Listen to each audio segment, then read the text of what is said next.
Já começou a segunda semana e esse é o oitavo dia falando uma palavra de Deus.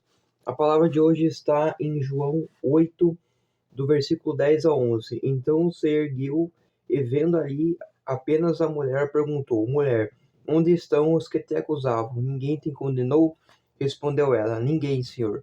Disse-lhe Jesus: Não te condeno, vá e não tornes a pecar. Bom, o que esse versículo quer dizer?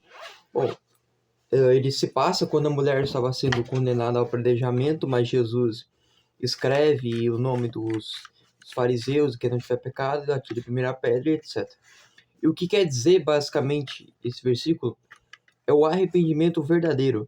O que Jesus disse ali no final: vá e não peques mais.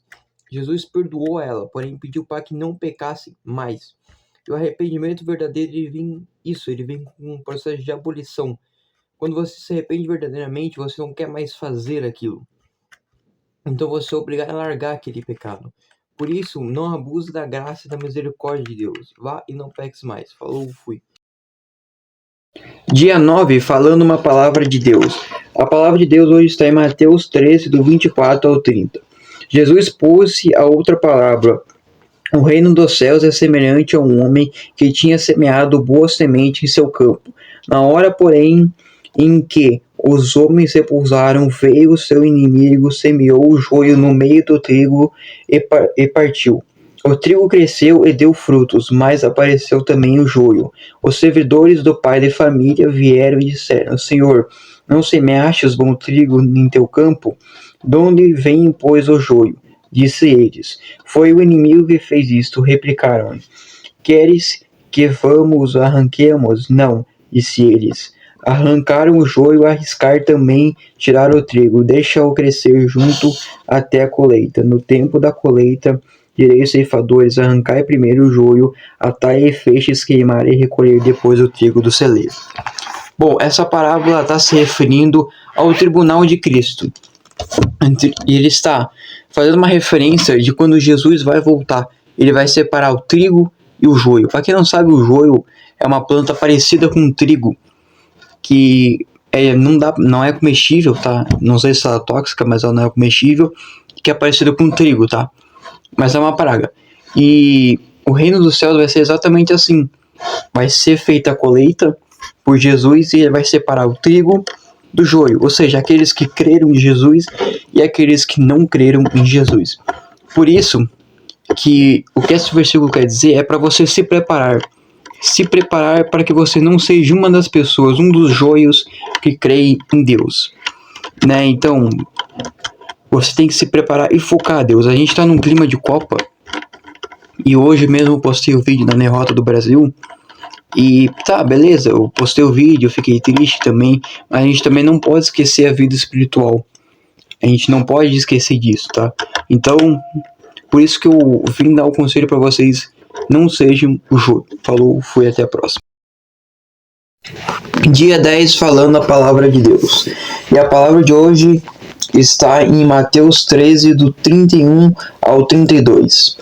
Em seguida, pôs-lhe outra parábola. O reino dos céus é comparado a um grão de mostarda, que um homem toma e semeia em seu campo. E é esta a menor de todas as sementes, mas quando cresce torna-se um arbusto maior que todas as hortaliças, de sorte que os pássaros vêm aninhar-se em seus ramos.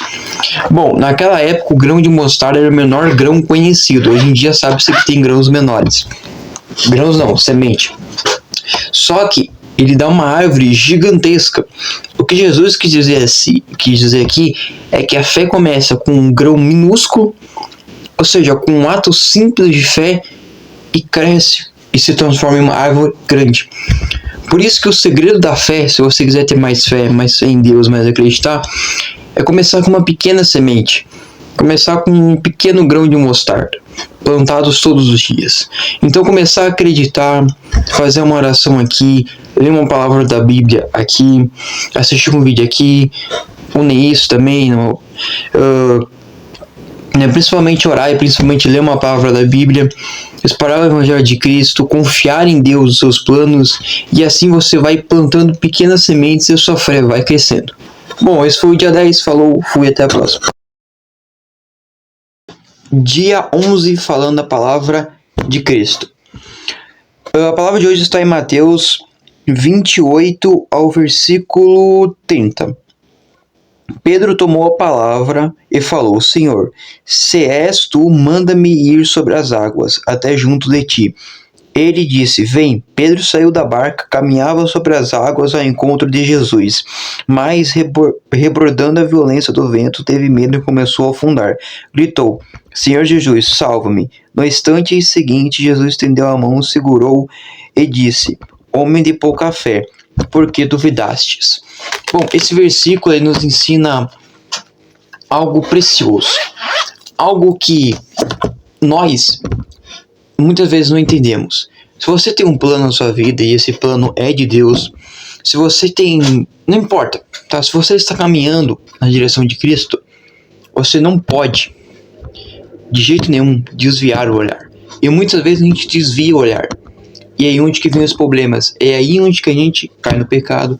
É aí onde que a gente se afunda. Então, não olhe para os lados. Olhe para Cristo. Pedro afundou porque teve medo. Esqueceu de olhar para Cristo. Quando ele olhou, voltou a caminhar. Então, acima de tudo, olhe para Cristo, confie nele e siga o caminho dele, sempre olhando para ele. Foque em Jesus e tenha fé. Tá, e essa passagem é justamente sobre isso, quando Jesus andou sobre as águas. Bom, eu vou postar um vídeo amanhã, porque o vídeo era para ter sido postado segunda, mas eu tive alguns problemas, não consegui editar aquele vídeo. E hoje, que é terça, já é muito tarde da noite que eu gravei ele, então vai ser postado amanhã. Beleza? Eu vou fazer shorts também, cortes daquele vídeo, beleza? Falou, fui. Dia 12, falando uma palavra de Deus. E a palavra de hoje está em Mateus 15, do 29 ao 31.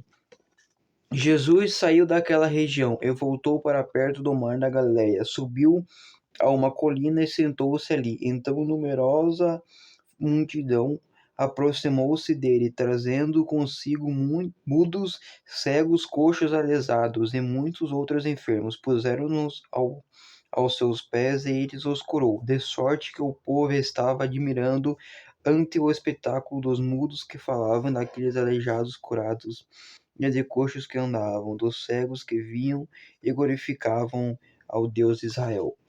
Bom, essa passagem quer dizer que aqueles que possuem fé em Deus podem ser curados, aqueles que possuem fé em Jesus vão ser curados. Então, se você tem uma doença física, se você tem uma dificuldade, cara, não interessa, vá, procure a Deus, procure sempre a Deus, porque Ele pode te curar e Ele pode te livrar do tormento, mas para isso você precisa ter fé.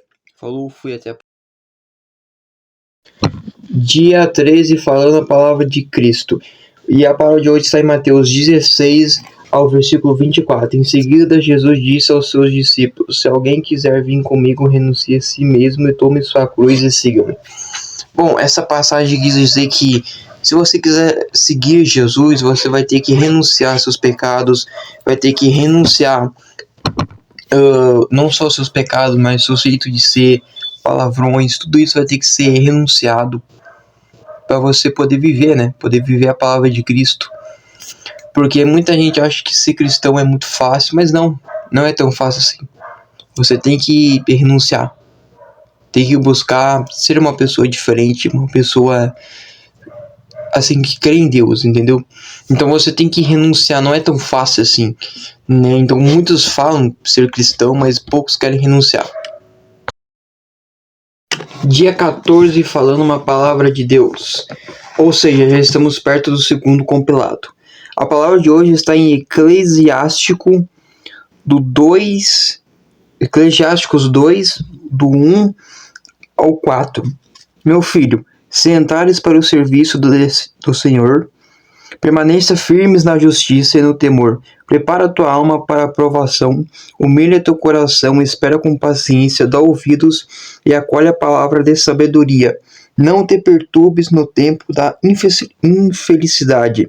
Sofre as demoras de Deus, dedica-te o teu tempo, espera com paciência, a fim de que no derradeiro da vida a tua vida se enriqueça. Aceita tudo o que te acontecer, na dor permaneça firme, na humilhação tenha paciência.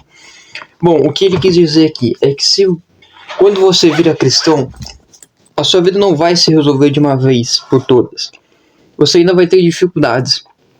E o que esse versículo quer dizer é que você tem que manter a fé, continuar acreditando, mesmo nos momentos difíceis. Mesmo nos momentos que você acha que não dá para acreditar, que Deus te abandonou, que você pecou, ainda continue acreditando. Continue crendo, continue sofrendo as demoras de Deus. Porque uma hora Ele vai agir, e Ele está agindo. Falou, esse foi o vídeo, até a próxima.